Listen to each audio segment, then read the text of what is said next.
في الصباح طلع فلاحين الضفة الغربية متجهين لبساتينهم. ده وقت مهم جدا في السنة، موسم حصاد الزيتون. ولما قربوا من أرضهم لقوا في وشهم تحذير من المستوطنين اليهود بيقول: لقد وصلت إلى الحدود، الدخول ممنوع وخطير، من يقترب يرى أشجارا تحترق. الحدث ده كان في أواخر أكتوبر اللي فات، لكن القصة بتبدأ من قبل كده. ضحاياها آلاف الأشجار اللي اتقطعت وأتلفت في السنين الأخيرة، وده مش بس أذى اقتصاد أهل فلسطين لكن كمان أسلوب حياتهم.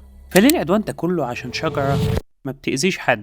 بص يا سيدي، مزارع الضفة الغربية لازقة في المستوطنات بتاعة البلطجية اللي جيشهم مسلحهم. من سنين بيعتدوا على المزارعين ويسرقوا المحاصيل ويقطعوا الشجر. العنف ده بيقلل قدرة أصحاب الأراضي إنهم يوصلوا براحتهم وبشكل منتظم لأرضهم. فالجيش الإسرائيلي مع السلطة الخانعة بتاعة فلسطين توصلوا لاتفاق ظالم كده اسمه آلية التنسيق.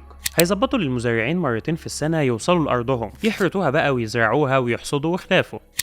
نعم، تبدأني محصول ده اللي يستحمل تجاهل طول السنة إلا مرتين. دول كمان بيقيدوا وصول المية ليهم. عشان كده الفلسطينيين ما لقوش شجرة تستحمل معاهم المعاناة والتضييق غير شجرة الزيتون. الزيتون أصبح أكبر منتج زراعي في الضفة، وسوق ما شاء الله كبير، وبتتصدر منتجاته لكل دول العالم، من زيت الزيتون والصابون والعلاجات المختلفة. بيمثل لوحده 14% من الاقتصاد الفلسطيني، وبيدخل 70 مليون دولار كل سنة، وبيستفيد منه حوالي 800 ألف أسرة فلسطينية سواء بمزارعهم أو شغالين في مزارع الزيتون، وبعض المصادر بتقول إنهم أكتر من كده. المهم إن الزيتون لوحده معيش أسر كتير، وبيوفر لهم مصدر رزق كويس، خصوصا إن الصناعات التانية انضربت والبطالة زادت. مزارع الزيتون معظمها عائلية، يعني عائلات بتحصد وتعصر الزيتون عشان ينتجوا الزيت. فبالإضافة لأهميته الاقتصادية، فالزيتون جزء من النسيج الثقافي والاجتماعي بتاع إخواتنا الفلسطينيين. الزيتون وزيته مكون أساسي في المطبخ الفلسطيني. قطف الزيتون وعصره طقس موسمي بيجمع العائلات والمجتمع سوا. موسم الحصاد ده بيكون حدث مهم جدا لفلسطينيين كتير، وبقى الزيتون رمز لارتباط الفلسطينيين بأرضهم. شجرة الزيتون بتقاوم الجفاف والظروف القاسية. تاريخ معظم الأشجار دي بيعود لقرون قبل ما الدولة الخسيسة يبقى لها وجود. الزيتون تذكير حي بالقدرة على الصمود في ظروف مستحيلة. وجودها ومأساتها بتمثل المحنة الفلسطينية. مين بقى قاعد يتفرج وحاسس بالتهديد من الشجرة دي؟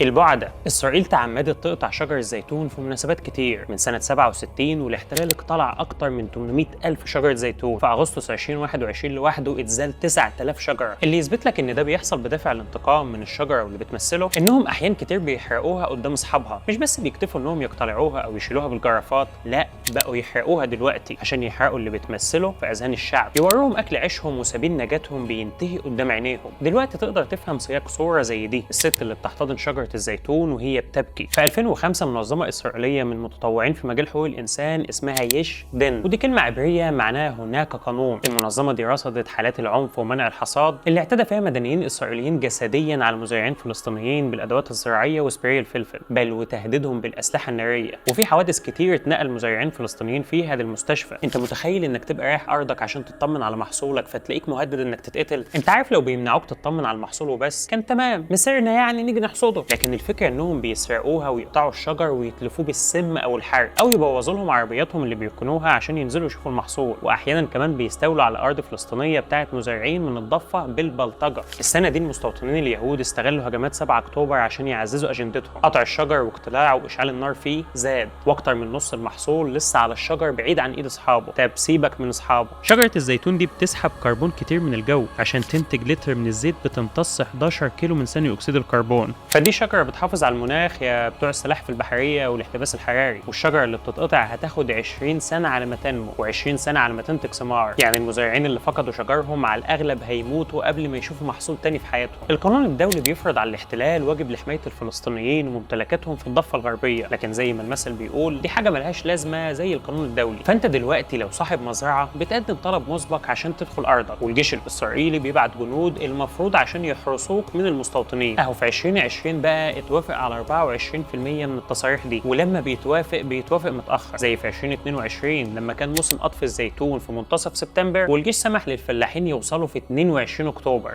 اكتر من شهر. ليه؟ عشان حضرتك كان في اعياد يهوديه وكنا مشغولين، ومش مهم بقى الزيتون اللي بيبوظ على الشجر ده وبيكلفهم الاف الدولارات. ولما يتوافق بيدخلوا ايام اقل من اللي محتاجينها عشان يستكملوا الحصاد. آلية التنسيق دي المعلن عنها انها في مصلحه الفلسطينيين، لكن الواقع ان المدنيين اليهود بيرتكبوا جرائم طول الوقت في وجود الجنود اللي ما بيتدخلوش، بل احيانا بيساعدوهم وينضموا في الهجوم على الفلسطينيين ويرموا عليهم قنابل مسيله للدموع وقنابل صوت وهم بيحصدوا او يزرعوا. شايف بيمروا بايه عشان بس يستكملوا زراعه وحصد الزيتون؟ قصه الفلسطينيين مع الزيتون بتعكس قصه الحب العميقه بينهم وبين ارضهم، لان الزيتون مش مجرد نبات لكنه رمز عميق للهويه والتراث والصمود، وجزء لا يتجزأ من الحياه الفلسطينيه ومتجذر في تاريخها وثقافتها. شجر الزيتون شاهد على اجيال بتتعاقب، وشاهد برضه على التاريخ والتحديات اللي واجهتها الاجيال دي، وبيورينا اننا بنتعامل مع بلطجي العالم ما شافش زيه قبل كده. بلطجي بيملك سلاح وبوق اعلامي عالمي ومدد لا ينتهي من التمويل واقتصاد وحكومه قويه، ومع ذلك هش قدام شجره عمرها اطول من عمر دولته الخسيسه بمئات السنين، بتفكرهم طول الوقت انهم عمرهم ما كانوا ولا هيبقوا اصحاب الارض. اصحاب الارض هم اصحاب الزيتون، باقين ما بقي الزيتون وما بعد الزيتون ولاخر الزمان. عشان كده المحتل بيحقد على عزه نفوسهم وكرامتهم، بيضغي عليهم وينتقم منهم في كل غالي عليهم، ان كان شجره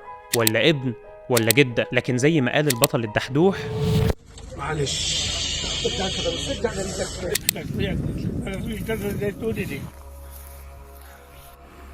لنا 20 سنة بتعب عليهم، 20 سنة حسبي الله عليهم، حسبي الله عليهم.